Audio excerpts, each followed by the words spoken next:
breathe. I looked out the window from my 18th floor apartment, and all I could see was thick black smoke outside. It looked like a scene straight out of an apocalyptic movie. I couldn't breathe. I grew up a Navy kid in tree-canopied neighborhoods in cities like Delhi, Mumbai, and Cochin. I'd grown up around big trees, quiet gardens, and clean air. When my dad retired, we moved to a suburb in Mumbai, which, like most parts of the city, was seeing increased construction activity at that point. I struggled as I adapted to the higher pollution levels, the construction dust, and the dearth of trees. It's around this point when my respiratory issues started to kick in. So you see, that thick black smoke outside my window, which had engulfed the city landscape, was of great concern to me because I couldn't breathe. Turns out, a massive fire had broken out in Mumbai's Deonar dumping ground, India's oldest and largest dumping ground. The blaze was so huge it was visible from NASA's satellite images. It took over a week to bring the fire under control. Meanwhile, hundreds of people landed up in hospitals, and schools had to remain shut for days.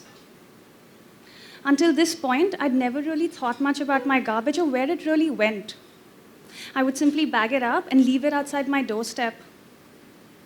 So to learn that all our garbage is collected and simply thrown into open areas called dumping grounds was shocking to me. Garbage from homes, hospitals, and industrial areas was all dumped here together in a toxic cesspool that's highly inflammable. This causes severe pollution to the air we breathe, the water we drink, and the soil that we live on. I started reading obsessively about this issue. I learned that the Deonar dumping ground is 132 hectares of land overflowing with trash. I read about how overflowing dumping grounds around the world had collapsed, killing people.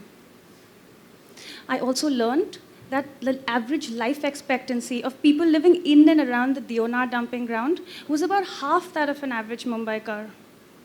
Half. Wait, was my garbage killing people? But I'd always thought, I'd prided myself that as a responsible citizen, I'd never littered on the streets.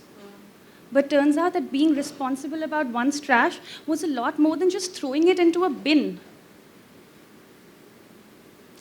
I learned that waste segregation is a really important step.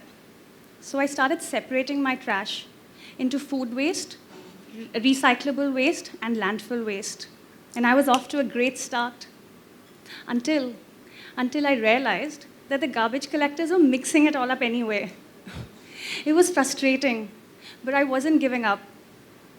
I decided to take matters into my own hands, so I brought home a composter. Like most people, I thought it would be very time-consuming and it would smell. To my surprise, it took only 2 minutes of my day, and it didn't smell if it was done properly. In fact, I fell in love with the fragrance of fresh compost. It had that sweet smell of soil after the first rains. And my recyclable trash, I sent this to local recycling centers. And within 1 month, just 1 month, the garbage from my home had reduced by 90%. I then started looking at ways of how I could reduce this further, how I could improve this further, and maybe how I could avoid generating this trash in the first place.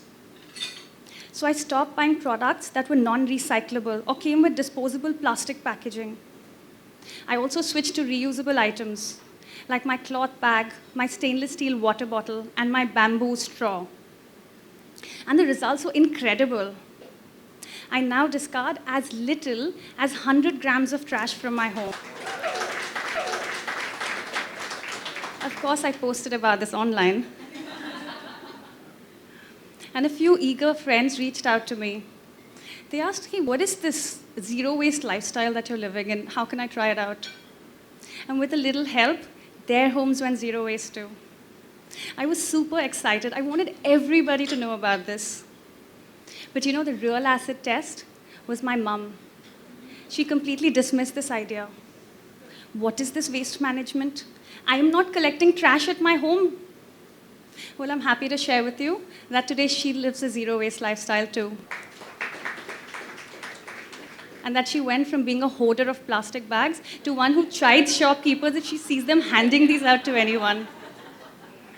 I then implemented a pilot project at a friend's office.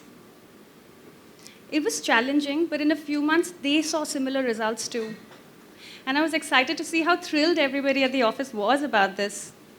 They'd stop me in the hallways and say, hey, I've started composting at home now. Or, hey, I've stopped using plastic straws. It was encouraging to see how so many people had internalized these small changes into their daily lives.